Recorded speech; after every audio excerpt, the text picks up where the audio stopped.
Hi friends, అందరూ ఎలా ఉన్నారు? నిన్న మార్కెట్కి వెళ్ళాము. రొయ్యలు తీసుకొచ్చి పికిల్ పడదామని. చిన్న రొయ్యలు కాకుండా మీడియం సైజు రొయ్యలు తీసుకొచ్చాము.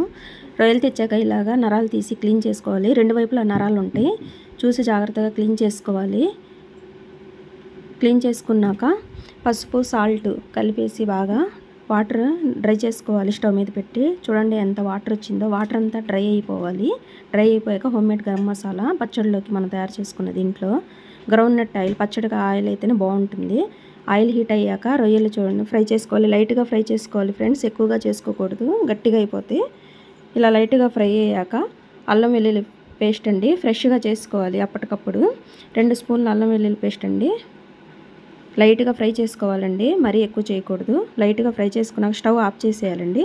ఆఫ్ చేశాక గరం మసాలా పౌడరు, కారం, సాల్ట్ చూసి తగినంత వేసుకోవాలండి. మనకు తెలిసిపోతుంది. కావాలంటే సాల్ట్ కారం తర్వాత అయినా వేసుకోవచ్చండి.